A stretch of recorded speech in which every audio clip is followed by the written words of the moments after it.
இருந்தது. அதற்கு நன்றி தெரிவிக்கும் விதமாக இன்று காலை அவரிடம் நாங்கள் பாட்டாளி மக்கள் கட்சியை சேர்ந்த சட்டமன்ற உறுப்பினர்களும் முன்னாள் உறுப்பினர்களும் சேர்ந்து அவருக்கு எங்களுடைய மனமார்ந்த நன்றிகளை தெரிவித்து அவரிடம் அவருக்கு வாழ்த்துக்களையும் தெரிவித்தோம். இந்த சமூக நீதி சர்வேன்றது எந்த அளவுக்கு ஒரு முக்கியமானது, இதுக்காக நீங்க எவ்வளவு எதிர்பார்த்திருந்தீங்க? அது கிட்டத்தட்ட சமூக நீதி என்றால் எல்லா மக்களுக்கும் நீதி வழங்கப்பட வேண்டும் என்பதுதான் சமூக நீதி. அதுலயும் பாத்தீங்கன்னா 1920க்கும் முன்னாலலாம் இந்த சென்சஸ் எடுத்திருந்தாங்க. அதுக்கப்புறம் வெறும் பாப்புலேஷன், அதாவது ஹெட் கவுண்ட், ஒவ்வொரு 10 வருடமும் சென்சஸ் சொல்லுவாங்க. அதாவது பாப்புலேஷன் எவ்வளவு இருக்குன்றது மட்டும் தான் எடுப்பாங்க. ஆனா ஒரு மக்கள் எப்படி இருக்கிறாங்க, ஒடுக்கப்பட்ட மக்களா இருக்கலாம், அவர்களுடைய வாழ்க்கை முறை எப்படி இருக்கிறது என்பதை பற்றிய ஒரு சர்வே இதுவரை எடுக்கப்படவே இல்லை. ரொம்ப வருஷமா அது பெண்டிங்ல தான் இருக்கு.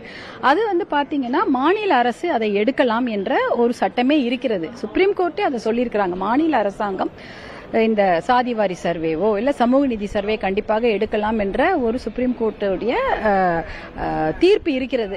அதனால பாத்தீங்கன்னா நிறைய மாநிலங்கள், பீகார் பக்கத்துல அண்டை மாநிலமாக ஆந்திர பிரதேஷ் போன்ற இடங்கள்லாம் இந்த சமூக நீதி சர்வேயை எடுத்திருக்கிறாங்க. எடுத்து நலத்திட்டங்களை கொண்டு போய் சேர்த்திருக்கிறாங்க. இப்போ நம்முடைய மாநிலத்துல எத்தனை குடும்பங்கள் இருக்கிறது, எத்தனை குடும்பங்கள் வறுமை கோட்டு கீழே இருக்கிறது, எத்தனை குடும்பங்களுக்கு சொந்தமாக வீடு இருக்கிறது, எத்தனை குடும்பங்களுக்கு கழிப்பறை வசதி இருக்கிறது இல்லை போன்ற விஷயங்களை இது மூலம் தெரிந்து கொள்ளலாம். தெரிந்து கொண்டானா அவங்களுக்கு, அப்படிப்பட்ட பகுதியில் இருக்கக்கூடிய மக்களுக்கு கழிப்பறை வசதிகள் செய்து கொடுக்க வெல்ஃபேர் மெஷர்ஸ், சோஷியல் வெல்ஃபேர் மெஷர்ஸுக்கு அரசாங்கம் உடனடியாக அவங்களுக்கு ஒரு நிதி ஒதுக்கீடு செய்து, இப்ப 2 லட்சம் குடும்பங்களுக்கு சொந்தமாவே வீடு இல்ல, அவங்க குடிசையில தான் இருக்கிறாங்கன்னா நீங்க அந்த சர்வே எடுக்காம எப்படி தெரியும்?